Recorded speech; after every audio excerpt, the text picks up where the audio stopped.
কলকাতায় 17 ডিগ্রিতে নামলো পারদ। নভেম্বরের দ্বিতীয় সপ্তাহে শীতল পশ্চিমী হাওয়া, যার জেরে শহরের তাপমাত্রা আরো নামলো। আগামী 5 দিন আবহাওয়া এমনই থাকবে বলে পূর্বাভাস। পশ্চিমের জেলাগুলিতে তাপমাত্রা 14 ডিগ্রি সেলসিয়াসের ঘরে। আর এই শীতের আমেজ চলবে উইকেন্ডেও। উত্তরবঙ্গে আপাতত পরিষ্কার আবহাওয়া, শুকনো আবহাওয়া, স্বাভাবিকের তুলনায় পারদ আরো নামবে। দার্জিলিংয়ে তাপমাত্রা নেমেছে 8 ডিগ্রি সেলসিয়াসে।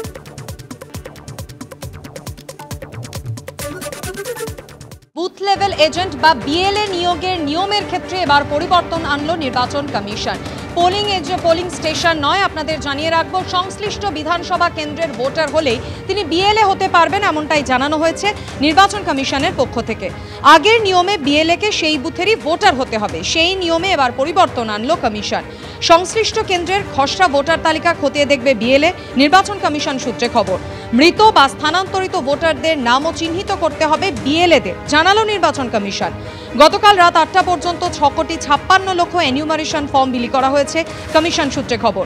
সবচেয়ে বেশি 97% এনিউমারেশন ফর্ম বিলি হয়েছে পূর্ব বর্ধমানে। এখনো পর্যন্ত সবচেয়ে কম 66% ফর্ম বিলি হয়েছে কলকাতা উত্তরে। 14 নভেম্বর পর্যন্ত বাড়িতে ফর্ম দিতে পারবেন বিএলওরা।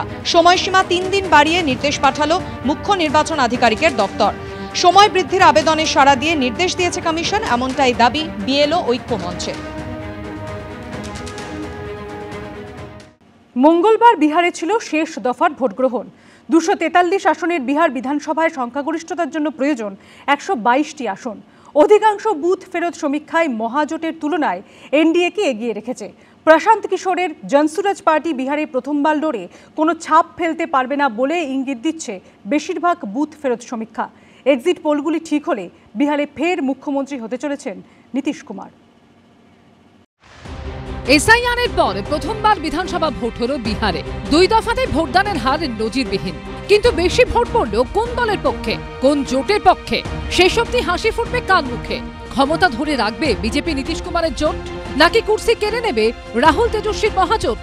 প্রশান্ত কিশোরের দলের ভোট কাটাকাটিতে কার লাভ হবে তার আভাস পেতে মঙ্গলবার এক্সিট পোল করেছে বিভিন্ন সংস্থা। কি ইঙ্গিত মিলল তাতে? বিহারে বিধানসভায় মোট আসন 243টি, সরকার করতে পেতে হবে 122টি আসন। ম্যাট্রিক্স আইএএনএস এর এক্সিট পোল অনুযায়ী ক্ষমতা ধরে রেখে বিজেপি নেতৃত্বাধীন এনডিএ পেতে পারে 147 থেকে 167টি আসন।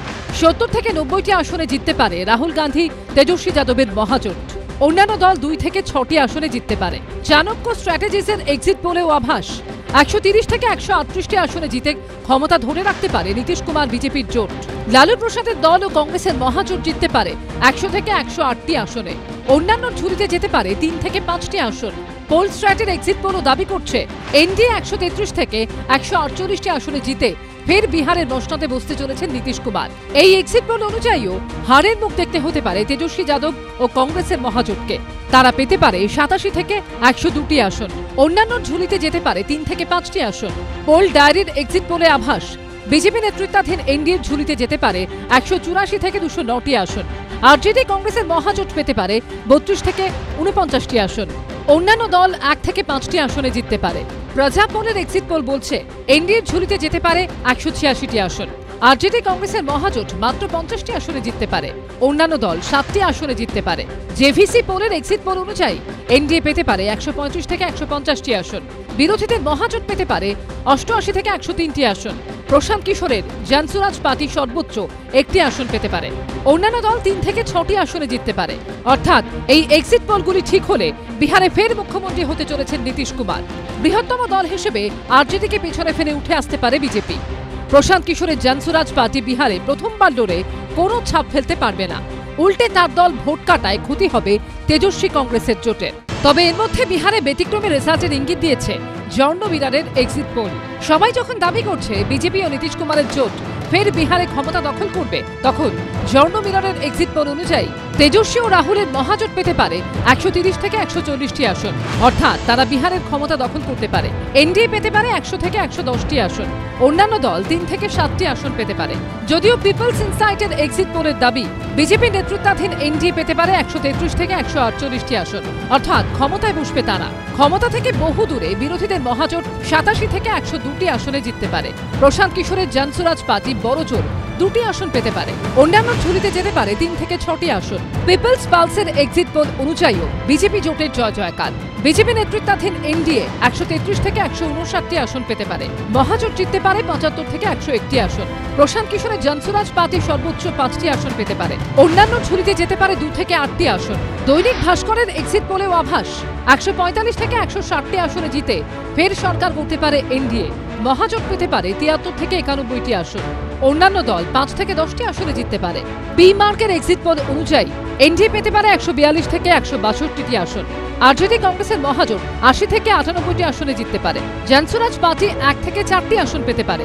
অন্যান্য দল সর্বোচ্চ 3টি আসনে জিততে পারে। ডিফি রিসার্চের এক্সিট পোল অনুযায়ী বিজেপি নেতৃত্বাধীন এনডিএ 137 থেকে 152টি আসন পেতে পারে। রাহুল তেজস্বীর মহাজোট পেছনে থেকে পেতে পারে 83 থেকে 98টি আসন। প্রশান্ত কিশোরের জনসুরাজ পার্টি মাত্র 2 থেকে 4টি আসন পেতে পারে। অন্যান্য দল 1 থেকে 8টি আসনে জিততে পারে। টিআইএফ রিসার্চের এক্সিট পোলেও আভাস 145 থেকে 163টি আসন পেয়ে বড় জয় পেতে পারে বিজেপি নেতৃত্বাধীন এনডিএ। রাহুল তেজস্বীর মহাজোট পেতে পারে 76 থেকে 95টি আসন। অন্যান্য দল 3 থেকে 6টি আসনে জিততে পারে। এক্সিট পোল বহু ক্ষেত্রে ঠিক হয়, বহু ক্ষেত্রে ভুল। কখনো এক্সিট পোলের সঙ্গে রেজাল্ট মিলেছে, কখনো একেবারে উল্টো হয়েছে। তাই সেই সবটি কে জিতলো কে হারলো তা জানতে আরো 2 দিন অপেক্ষা করতে হবে। বিহার বিধানসভা ভোটের ফল বেরোবে 14 নভেম্বর অর্থাৎ শুক্রবার। এবিপি আনন্দ।